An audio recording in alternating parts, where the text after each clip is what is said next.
On va poursuivre sur le même sujet, mais en parlant cette fois-ci du fonctionnement de la Commission d'examen des troubles mentaux du Québec. C'est cette commission qui avait évalué l'état de santé mentale d'Isaac Brouillard-Lessard. Pour en parler, on a invité le docteur Gilles Chamberlain, qui est psychiatre légiste à l'Institut Philippe Pinel. Bonjour. Bonjour. Alors, évidemment, vous connaissez bien cette commission d'examen.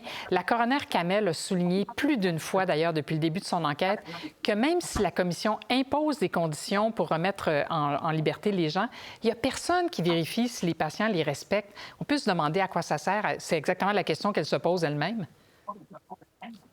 Oui, écoutez, c'est vrai que le rôle de la commission, c'est de prendre des décisions. Ils n'ont aucun moyen eux-mêmes de s'assurer que les décisions sont appliquées. Ils vont être mis au courant seulement la prochaine fois que le patient va repasser devant la commission s'ils ne l'ont pas libéré complètement. Donc, ça prend des gens qui, effectivement, vont s'assurer que ces obligations-là sont respectées. Et là, ça retombe dans le champ de la médecine. Ça retombe dans le champ des hôpitaux. Donc, oui, on a des cliniques externes qui suivent des patients en psychiatrie, mais quand un patient a en plus des obligations de la commission, c'est sûr que ça met une pression sur l'hôpital d'être un peu plus vigilant. Mais on manque de ressources et on fait ce qu'on peut aussi. On a la collaboration des ressources qui vont recevoir ces patients-là. Souvent, ces patients-là vont être dans des ressources communautaires ou des ressources qui vont être adaptées à eux. Et là, on a un certain lien avec le personnel qui travaille là.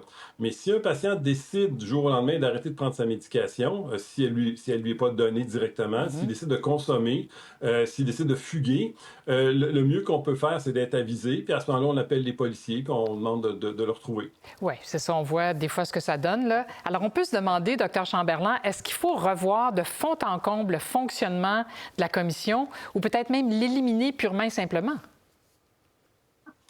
Je dirais pas de le revoir de fond en comble. C'est une bonne chose. C'est ce qui fait que c'est un peu comme les libérations conditionnelles.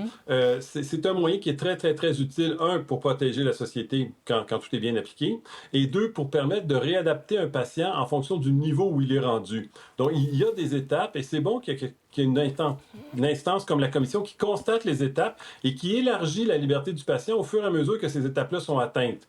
Un patient qui va être en détention stricte, on va travailler avec lui, le réadapter. À un moment donné, il peut avoir des sorties accompagnées de gens de sa famille, des gens connus, après ça, des sorties seules. Mais moi, j'ai des patients qui sortent de l'hôpital, qui vont travailler, qui reviennent, puis qui font ça très bien, que c'est des très bons citoyens. L'étape d'après, c'est d'aller habiter en communauté, mais supervisé.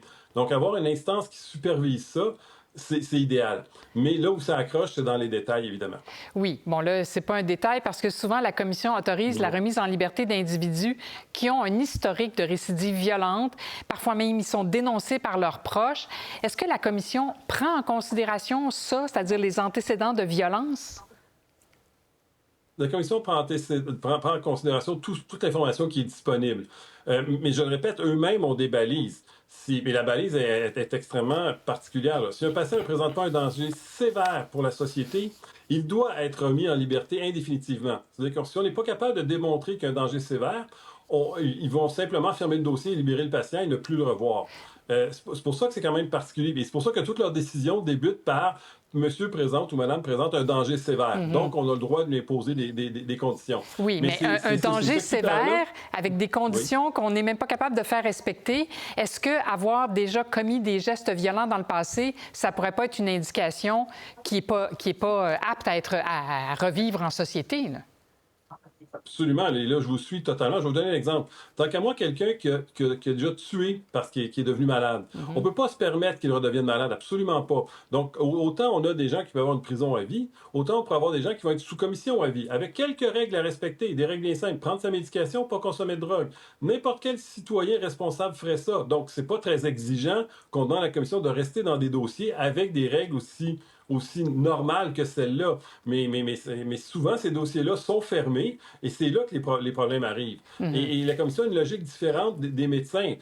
Moi, j'en ai eu qui ont été libérés contre avis médical et évidemment, ils sont tous revenus, ceux qui ont été libérés contre avis médical. Ben oui, on dirait que c'est un peu automatique, là. D'ailleurs, est-ce qu'on privilégie trop parfois là, les droits des patients qui sont des fois des récidivistes violents au détriment du droit de la population de vivre en sécurité? On comprend que ces droits-là sont égaux, mais on dirait des fois qu'on en donne un petit peu trop aux patients, même s'ils ont été violents dans le passé.